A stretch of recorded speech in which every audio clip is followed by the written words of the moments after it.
찬송가 430장 함께 찬양하겠습니다.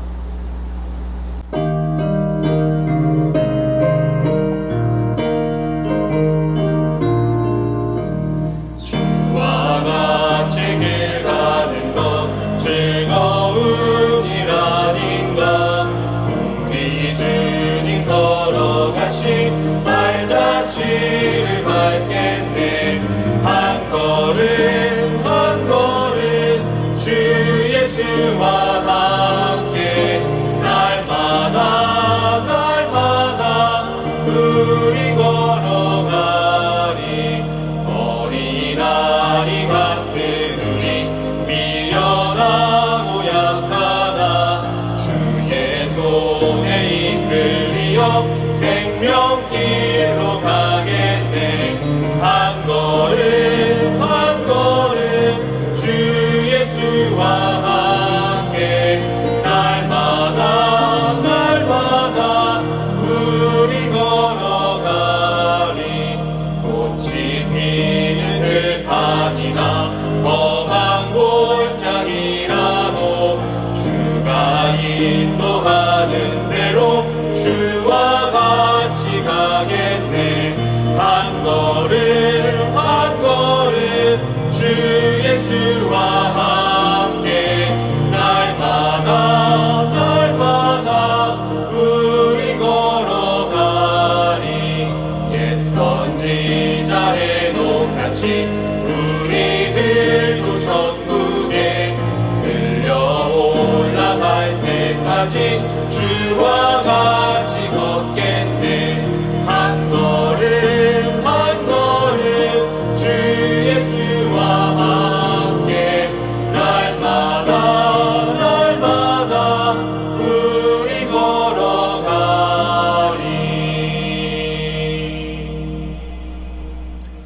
다 함께 기도하겠습니다. 사랑과 은혜가 풍성하신 하나님 아버지 감사합니다. 오늘도 새벽을 깨우게 하시고 말씀의 자리에 우리를 불러주시니 감사합니다. 늘 죽을 수밖에 없는 죄인이기에 주님께 나아갈 수밖에 없음을 고백합니다. 아주 작은 어려움으로 인해 흔들리는 우리들의 삶 가운데 은혜를 베푸셔서 주님의 길을 함께 걸어갈 수 있도록 인도하여 주시옵소서. 죄의 길로 가는 것이 아니라 늘 하나님의 마음을 품고 늘 거룩함에 힘쓰는 삶이 되도록 이끌어 주시옵소서. 예수를 변함없이 사랑하는 삶을 살게 하시고 늘 말씀과 찬양, 기도함으로 신앙생활에 더욱더 매진하며 살아가게 하여 주시옵소서. 또 마음의 상처로 인해 아파하는 성도들 가운데 직접 찾아가 주셔서 위로하시고 병상에 누워있는 자들과 여러 가지 문제들로 인해 고통받고 신음하는 성도들에게 치유의 역사가 일어나게 하여 주시옵소서. 오늘도 부족한 종의 입술로 말씀 전합니다. 오늘 듣는 말씀과 같은 삶을 사는 하루 되게 하시고 성령 충만한 삶, 승리하는 하루 될 수 있도록 역사하여 주시옵소서. 예수님의 이름으로 기도드립니다. 아멘. 창세기 49장. 야곱이 그 아들들을 불러 이르되 너희는 모이라. 너희가 후일에 당할 일을 내가 너희에게 이르리라. 너희는 모여 들으라. 야곱의 아들들아 너희 아버지 이스라엘에게 들을지어다. 르우벤아 너는 내 장자요 내 능력이요 내 기력의 시작이라. 위풍이 월등하고 권능이 탁월하다마는 물의 끓음 같은즉 너는 탁월하지 못하리니 내가 아버지의 침상에 올라 더럽혔음이로다. 그가 내 침상에 올랐었도다. 시므온과 레위는 형제요 그들의 칼은 폭력의 도구로다. 내 호나 그들의 모의에 상관하지 말지어다. 내 영광아 그들의 집회에 참여하지 말지어다. 그들이 그들의 분노대로 사람을 죽이고 그들의 혈기대로 소의 발목 힘줄을 끊었음이로다. 그 노여움이 혹독하니 저주를 받을 것이요 분기가 맹렬하니 저주를 받을 것이라. 내가 그들의 야곱 중에서 나누며 이스라엘 중에서 흩으리로다. 유다야 너는 내 형제의 찬송이 될지라. 내 손이 내 원수의 목을 잡을 것이요 내 아버지의 아들들이 내 앞에 절하리로다. 유다는 사자 새끼로다. 내 아들아 너는 움킨 것을 찢고 올라갔도다. 그가 엎드리고 웅크림이 숫사자 같고 암사자 같으니 누가 그를 범할 수 있으랴. 규가 유다를 떠나지 아니하며 통치자의 지팡이가 그 발 사이에서 떠나지 아니하기를 실로가 오시기까지 이르리니 그에게 모든 백성이 복종하리로다. 그의 나귀를 포도나무에 매며 그의 암나귀 새끼를 아름다운 포도나무에 맬 것이며 또 그 옷을 포도주에 빨며 그의 복장을 포도즙에 빨리로다.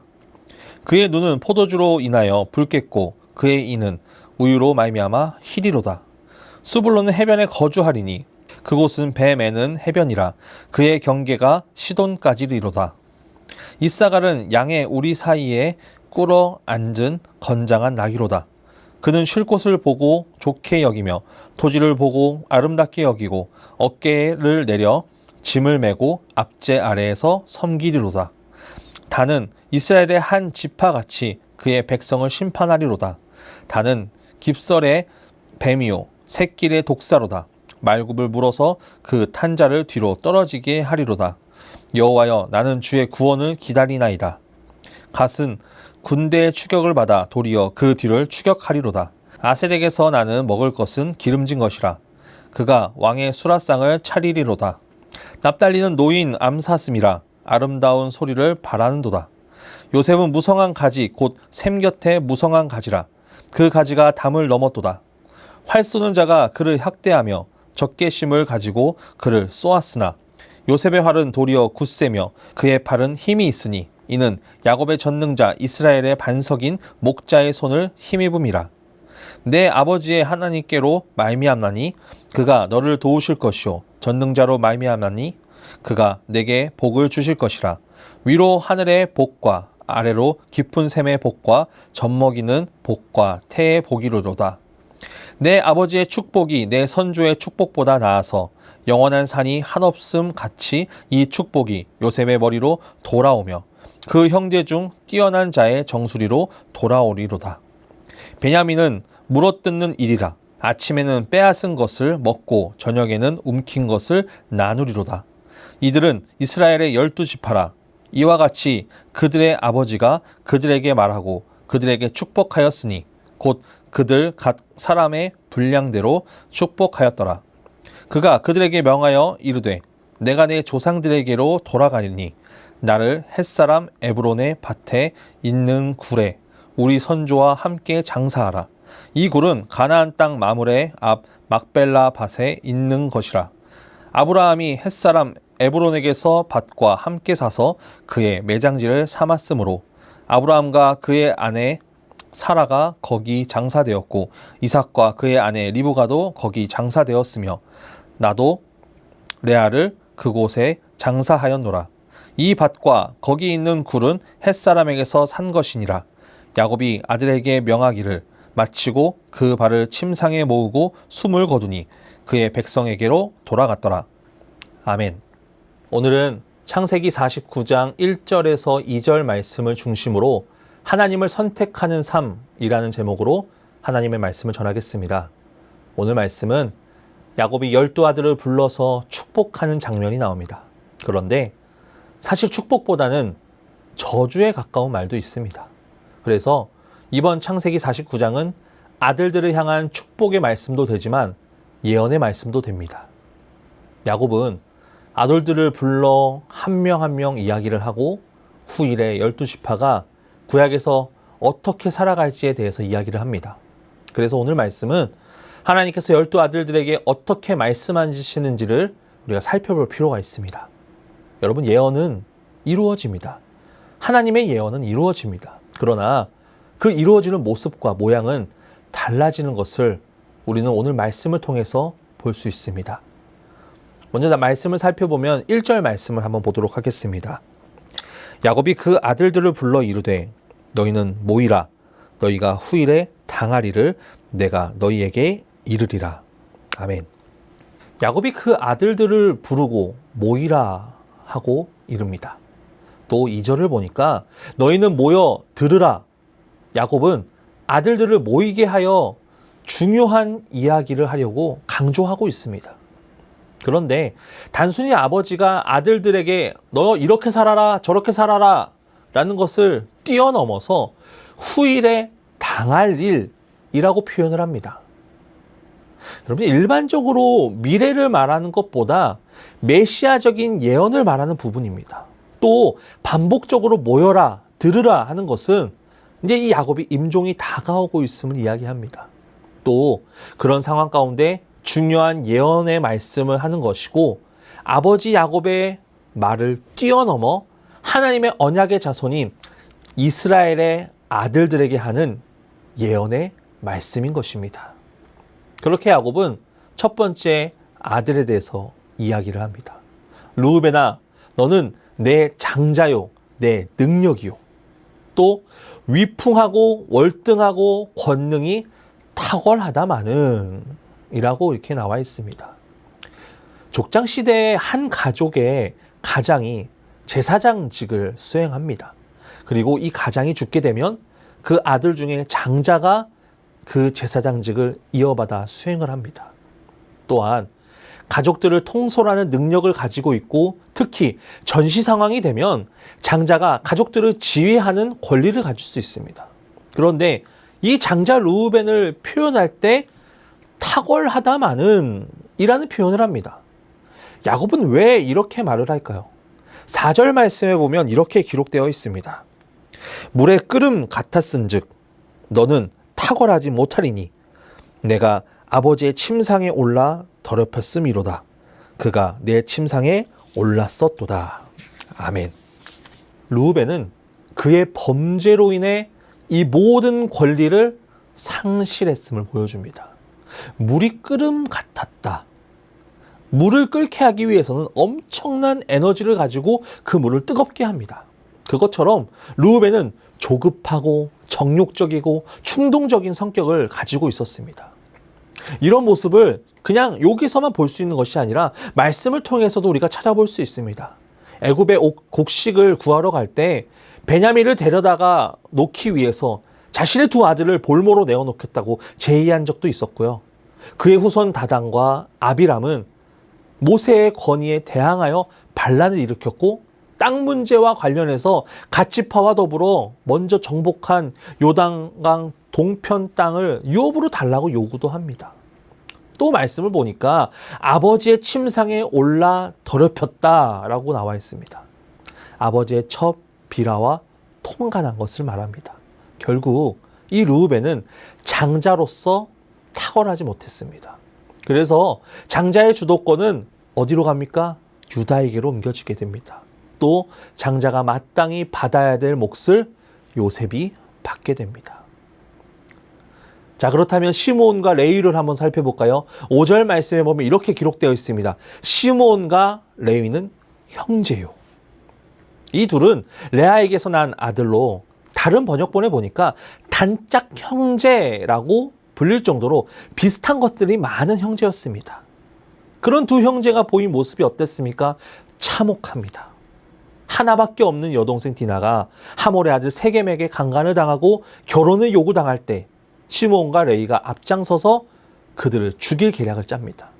너희가 할례 받으면 결혼하게 해주겠다. 세겜은 자신뿐만 아니라 모든 사람에게 할례를 받게 합니다. 그리고 그렇게 할례를 받은 사람들이 가장 힘든 3일째 될 때 모든 남자들을 다 죽이고 재물을 빼앗아 옵니다. 그런 잔인성을 보여줍니다. 그때 이미 야곱은 그들의 행위에 대해서 엄청나게 꾸짖고 다시 한번 이 말씀을 통해서 혹독하게 책망하는 모습을 보여줍니다. 그 결과는 어떨까요? 12지파 중 시므온 지파는 가장 적은 수인 22,000명을 기록하고 가나안 땅 분배 시 몇몇 성읍만 할당받았고 사라집니다. 레위 지파는 어떨까요? 흩어진 건 맞아요. 그러나 그들은 하나님을 섬기는 제사장이 됩니다.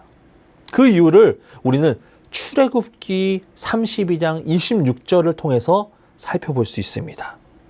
이에 모세가 진 문에 서서 이르되 누구든지 여호와의 편에 있는 자는 내게로 나오라 하매 레위 자손이 다 모여 그에게로 가는지라. 아멘.